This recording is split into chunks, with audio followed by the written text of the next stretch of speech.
Morning. Well, it is a very good morning because we are in more courts. But more importantly, the 20 million people of this state have been vindicated because it's their will that was subverted by power-obsessed Democrats with this gerrymander. Democrats have illegally gerrymandered the districts for Congress, for state senate, and for assembly. They tried to cheat, they tried to rig elections, and they got caught and they got outed. The judge's decision is a total rebuke of the brazen attempt to steal elections going forward. It's not just a gerrymander, we're calling it a Hochulmander. Kathy Hochul is directly responsible for the outcome of these maps.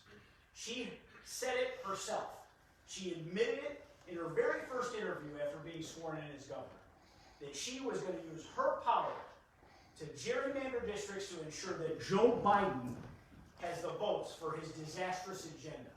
She herself called herself a Joe Biden Democrat at that point. She has the same craven disrespect for the law as her former boss and partner and mentor, Andrew Cuomo. This is the arrogance and the lawlessness that is a consequence of one-party Democrat control of this state. But it's not just the law that they disregard. They also disregard the will of New Yorkers who, and the voters that came to the polls not once but twice to take redistricting out of the hands of politicians and to give district drawing powers to an independent bipartisan panel. That panel, wasn't paneled this year. Democrats made a mockery of that commission, though. They undermined every step of the work that commission was chartered to do. Because they always planned to have the fail-safe, to have the exit strategy, to kneecap that commission, and then take the maps in the back room, in the smoke-filled rooms in Albany, and draw them themselves the way they wanted them in the first place. And Republicans called this from day one. From day one. We campaigned all last fall, and referendums failed because we exposed what they were trying to do to undermine that process. And it played out exactly as we have warned the whole way. And when we did it, we vowed to take it to the courts because the law in the New York State Constitution was crystal clear as it came to reapportionment. And they have ruled emphatically in our favor that the maps produced by the legislature are unconstitutional gerrymanders. And I hope everyone in the media points out what hypocrites Kathy Hochul and the Democrats in the legislature are by doing so. They make sweeping protestations about fairness in elections and how they're going to run transparent government. It's a total joke. Kathy Hochul colluded with New York and Washington Democrats to ram through the most brazen rigging of our elections we've ever seen. The courts ruled, and now they must comply. They need to get to work immediately to redraw these maps. They should go to work right away, not take long weekends. There's no time to waste. They have only until April 11th by Judge McAllister's decision to present fair bipartisan maps. Hochul and Attorney General Tish James, they came out late last night and they said that they plan to appeal. It just proves our point, that she's a puppet master of this entire corrupt process in its state. But the eyes of the state are on Kathy Hochul right now. People understand what is happening, and they're angry. They've had enough of the illegal power grabs and the arrogance and the hypocrisy of their government. And when we get done, every single voter is going to know and hold Kathy Hochul accountable in November. So at this time, I'd like to turn things over to a great partner, a great friend, and a great leader, State Senator Rob Ortt, the leader of the Senate Republican Conference. Chairman, thank you very much. Well, Chairman, I want to thank you for hosting this press conference. I want to thank you for having me here, for your partnership. And to echo and sort of expound upon what the Chairman talked about there, this has been one hell of a week for New York Democrats and my partners in the legislature. We have a late budget. Today is April 1st. Today the budget should have been adopted, and it's late. And there's no sign of a budget deal in sight. We have crime, at all-time high across the state, in New York City, Rochester, Buffalo, Syracuse, all all 3 Buffalo police officers shot, wounded, just this past week. They can't even agree, they can't even come together to agree that the cashless bail has been an unmitigated disaster. They have no solution to stop the violent crime. In fact, they continue to double down and exacerbate it.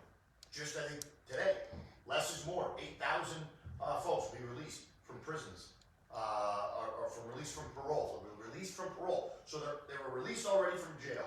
They're on parole. Now they've been released from parole, out of the system entirely. So everything they're doing is doubling down.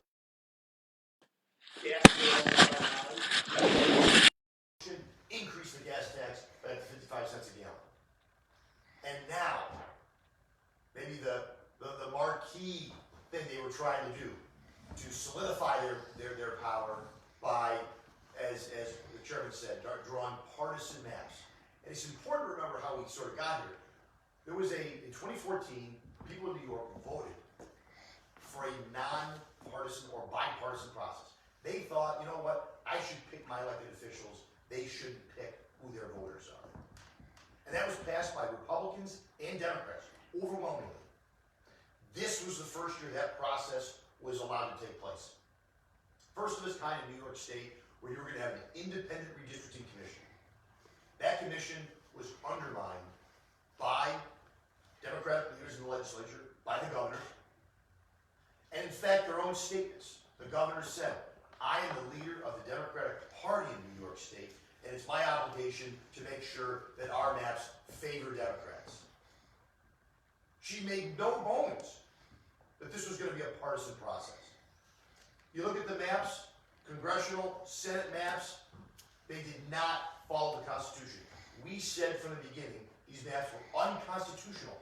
New York State has a constitutional amendment, again, passed in 2014 by the voters of New York, and that process said that these maps were to be bipartisan. These maps were to have input from both caucuses in the Senate and the Assembly. They did not. They were drawn essentially in a weekend because the IRC process broke down, and literally a couple days later, we had maps drawn by Democrats in the Senate and the Assembly that literally drew Republicans. I have 20 elected Republicans today in the Senate.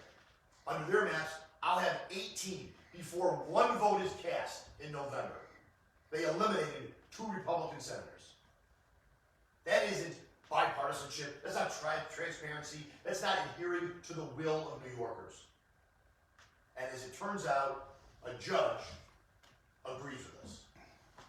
Judge McAllister ruled that these maps were unconstitutional. The Democrats didn't follow the law. They didn't follow the process.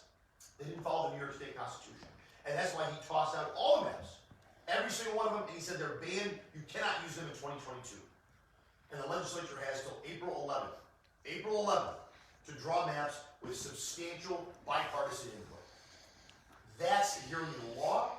That's adhering to the will of New Yorkers. And as early as today, we will be reaching out to Senator Andrea Stewart-Cousins and my colleagues in the Democratic Conference to implore them, to encourage them. We want to work with you. Work with us to draw maps, not only to adhere to the judge's orders, but adhere to the will of the people of New York. That's what should happen. That's what the judge wants to happen, and that's what they should do. April 11th is not far away. They got to get a budget passed. They're going to spend billions of dollars. They got to get that budget passed, and they got to get new maps drawn, essentially in the next 10 days. That's a lot of work for New Yorkers, and as the chairman said, we shouldn't be taking long weekends. We should be in Albany. We should be hard at work on both of these fronts, because we got a lot of work ahead of us on behalf of the people of New York. But no question, these maps have been declared unconstitutional. We didn't follow our own process. We didn't follow our own law. And even groups like, there's groups that I have long not always agreed with, Common Cause, the League of Women Voters. These are not groups that are Republican-aligned groups. They knew these maps did not follow the process, that these maps were not in keeping with the Constitution and the law that was passed by New Yorkers. And now a judge, again, has affirmed that. A judge has just affirmed what Republicans in the state Senate and Republicans at all levels had said that these maps were partisan maps that went directly against the will of the people of New York. It was done behind closed doors. It was the opposite of the most transparent administration that we would ever see, which we're still waiting to see. But maybe, maybe next time. But the fact of the matter is, we have no time to waste. So we will be reaching out to our colleagues today to implore them. They have to be bipartisan maps, so we want them to come work with us. Let's create fair maps that the people in New York want. Let's let the people in New York choose their elected officials. And I agree with the chairman. I think should that happen, there will be a sea change on the representation in the Senate, the Assembly, and the governor's office this coming November. But that's up to the people in New York. They should get that chance, a fair chance to send people that they want representing them in November and beyond. So pleasure to be here and certainly happy to take any questions. Any questions? Gentlemen, the 11th, are you concerned that budget talks could continue to stall as you get closer to that April 11th deadline? And what does that do for the quality of the maps that could be drawn up in such short time? Well, I mean, the quality of the maps ultimately still has to be adhered to by, there will still be judicial oversight, right? The map we draw still has to be in compliance with the judge's orders. So I think the quality of the map will be directed or impacted by that judicial oversight. Obviously, with the budget being late, I can't imagine this is going to make, I would be more concerned with the budget actually, getting done, because you got a lot of things in there that are being debated right now. It did not sound like they were close on some we don't even have table targets, meaning we don't even have agreement on how much things cost. Normally that's kind of the first piece that comes together. All sides agree, okay, to do this, this, and this, it's going to cost us X number of dollars, and then you sort of, things start falling off the table and you start to get your Article 7, stuff done. They don't even agree on the numbers, let alone things like bail, things like, they're putting clean slate in there, the farm fair labor, the credit for farmers, and you got the wage board. There's a lot of things that they're debating. They did not sound like they were close. So I don't think this is going to make their lives easier. But look, the bottom line is they brought themselves here. They caused this. They could have done it right the first time. They could have made sure the IRC actually worked and produced a map. And that would have been, I think, very difficult for a judge to strike down. They could have reached out to us when they were drawing their maps and come up with fair maps to adhere to the will of New Yorkers. And they didn't. They brazenly thumbed their nose, at the people in New York and drew these very partisan maps. Did not follow the Constitution. I think that's the key point. The judge said, these are unconstitutional. You didn't follow your own process. You didn't follow your own law. And New Yorkers should know that. Because you know who wrote that law? You know who passed that law? Not me, the people in New York. Voters passed that law. And that tells you, I think, all you need to know about the people who are running our state government right now. Given judicial and, court history in New York State, what do you think the chances are of the appeal? I mean, I'm certainly, no legal scholar, and I don't think the senator would attest to me either. But you've got a very thorough decision yesterday by Judge McAllister. He's laid out in crystal clear terms that these are unconstitutional maps that were created in a process that is outlined in our state constitution was violated. I mean, these are serious, situations. He's given a remedy. And if they don't meet the timeline, he will appoint a judge, an outside, expert to create fair, honest, and bipartisan maps. Make no mistake. I mean, Republicans don't envision a world where, we have a majority seats in Republican hands. I mean, there are 3 million more Democrats than Republicans. The districts, by definition, will lean to the Democrat Party. But to do things like create a district, New York 24, for instance, that, Rob and I are both residents of, goes from Niagara Falls to Watertown. That congressional district goes 250 linear miles. It cuts across 4 different television markets. I mean, tell me how you come to that conclusion, unless you're just trying to pack every red voter into as few districts as you possibly can, because you have one that looks really damn similar on the southern tier line that goes from Jamestown in southern Erie County, all the way to Binghamton and beyond. I mean, and that is another one that, you know, these are extraordinarily Republican districts by New York State standards. We have never seen seats that red created. Obviously, they're packed to the gills because they don't want districts that are question marks. They want districts that are slam dunks so that the blue districts, they can extract as many out of them as possible. I think that the Court of Appeals, you know, I'm not going to speculate. These are professional jurists. These are people that are supposed to be the top of their field. I just hope that they're honest and forthright and follow the state constitution, not the will of those that actually appointed them.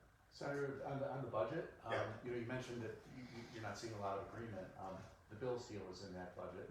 It is. Um, What? right. You know, the deal was celebrated this week Yeah. in upstate New York, in Yeah. western New York, I guess, Bills country. Mhm. But it's getting a lot of bad ink elsewhere. Yeah.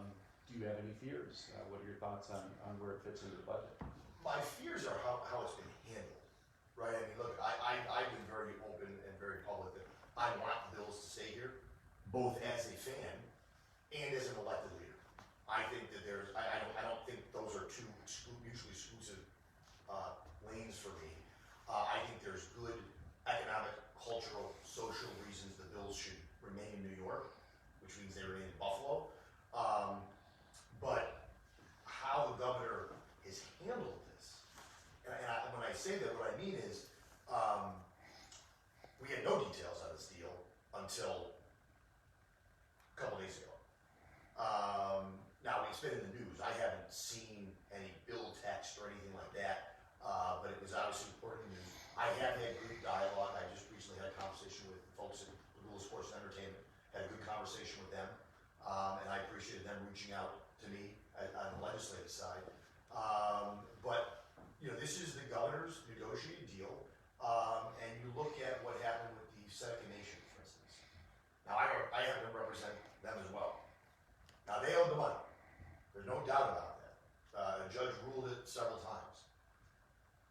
But I would have thought, you know, she's in a position. Look, my colleagues across the aisle from the state that you're referencing, they're going to be opposed to this flat out, because just look at the Amazon deal. They looked at that as we're giving money to Jeff Bezos. They didn't look at it as we're creating 25,000 jobs. It's just Jeff Bezos is going to get richer, or he's going to benefit, so that's no good. Because they're just fundamentally opposed to people who are successful. The Pagulas are successful. The Bills are successful. They're obviously, you know, way more successful than the Jets and the Giants who play in New Jersey. So, my point of that is, you know, they're going to always oppose any benefit for a guy like the Pagula family, or for a family like the Pagulas, who, by the way, also happen to make their fortune extracting natural gas, which they are also opposed to.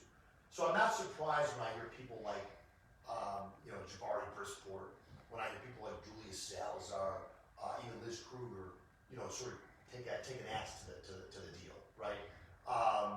And the governor has to know that. She has to know that, and she's going to have to navigate that. But when you see the Senecas should be somebody, they're in Western New York. This money was generated. I'm sure they want the Bills to stay in Buffalo.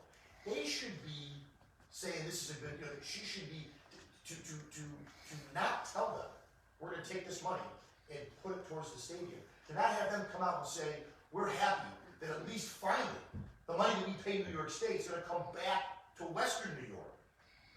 I've talked to the Senators for years. That's been their biggest gripe with the money they pay, whether it was to Niagara Falls or the state of New York. They never saw any of that money come back to economic development. They couldn't point to one thing to say that's where our millions of dollars have gone to.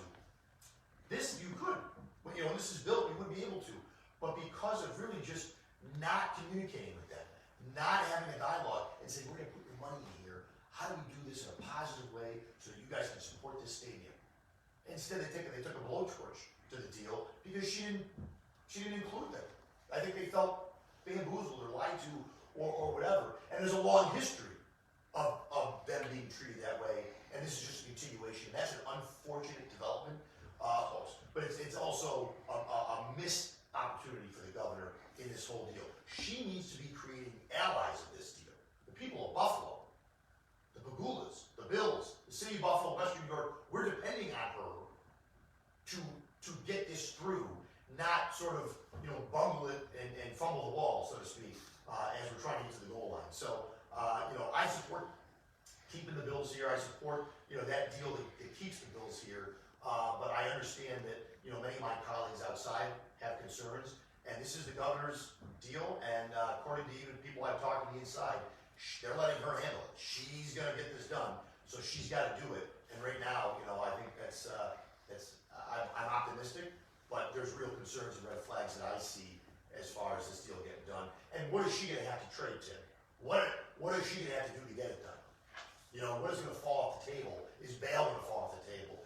There's a lot of other issues that are facing New Yorkers that I worry are gonna become a victim to get this deal done because she's handled it poorly. Have you seen where it sits in the budget? I mean, No. There's the county executive, I think, made a reference to a fund that he must have been told. I suspect, I don't know that. He made it's an economic development fund, but that could be a lot of places. They can put these things. It could be in aid to localities. It could be in state ops. It could be in a standalone at the end of the budget bill kind of thing. So I have not seen. There's not one budget bill, to be clear. They haven't produced one budget bill.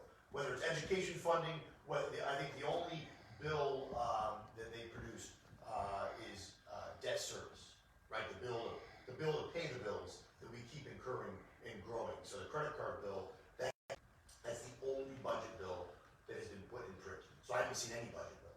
should Bills fans be nervous?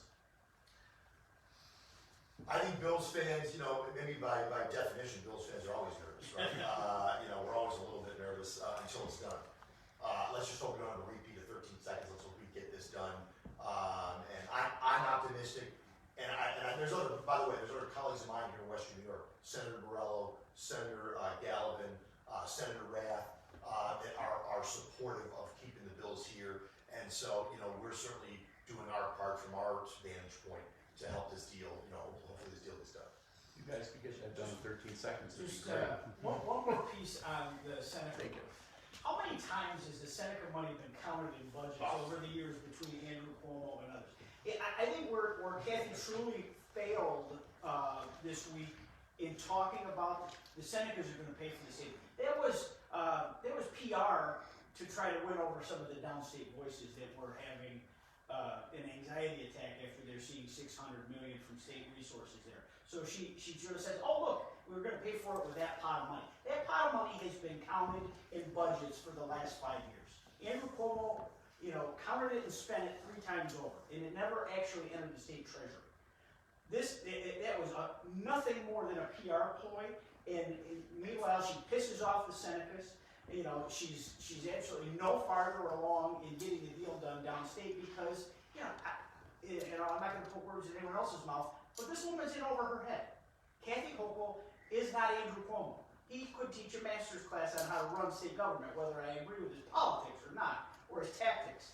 He knew where everything was. Kathy Hochul is in completely over her head in this process. Any other questions? Yes? Yeah, a little off topic, but the state's reinstating its requirements for increased staffing levels at nursing homes today in response to the pandemic. Can I just get a response on that, or? So I haven't seen this. I'm here for the first time right now. If that means they're going to hire back, you're talking about the staffing ratios that was passed. Look, I think this is going to be a problem. I voted. We had concerns about it when it was passed. Ratios, because what we've seen is a man-made staffing shortage and crisis with the vaccine mandates. We don't have enough nurses. So you can set the number whatever you want to. If I said every cameraman had to have someone else with you, you had a reporter and a cameraman, I could put that on paper. But if you can't find enough people to fill those spots, it doesn't matter. Right? It doesn't. You can set whatever number you want to. If the people aren't out there to fill the spots, you're not going to get there. And then what happens to the nursing homes? I'll tell you what's going to happen. They're going to say we're going to have to admit less people because the number is the number. So less beds will be available. And where do those folks who would be in the nursing home go? They'd have an ER room at a hospital. That's already happening. That is already happening. This policy is going to create a disaster. The mandate requirement, Kyrie Irving doesn't need a vaccine to play in front of 18,000 people. but, because apparently there's an NBA player shortage. There's a real crisis there, but no one cares about the mandate for these healthcare workers who were lionized and called heroes, rightfully so, and now many of them are unemployed, or they lost their job, they haven't been hired back, and now we're going back to these staffing ratios, which I think are going to cause real chaos, and it's going to result in less people getting a bed at a nursing home facility, and that's going to cause, pipeline issues. You're going to have backups in ERs and hospitals you're already seeing, and other places, or someone's just going to have to travel or be moved away from their family and loved ones to find a bed, which is really just unfortunate. And people need to know why that's going to happen. It's going to happen because of a law and policies passed by the majority conferences in Albany. It's happening because Democrats passed, I think, a poorly thought out bill, and because the governor still, after all the science would tell you you can do other things, she still refuses to allow folks to come back to work with a test option and be able to do a great job, a heroic job that they did at the height of the pandemic. I mean, Kathy Hochul fired nurses. If her mandate, which was not based in science, fired nurses, and now they're going to say that you need to hire more. We've had our National Guard members and reservists serving in nursing homes, serving in hospitals, in taking time away from their lives to go do what her mandate caused, which is fill a void.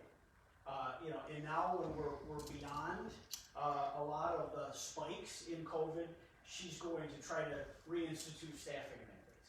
I mean, Kathy Hochul's policies created a crisis in staffing in all of our medical facilities. And she did it in the name of politics, not in the name of science. Kathy Hochul, again, where's this? Any other questions? Thanks, everybody. Thanks, guys. Thank you, guys.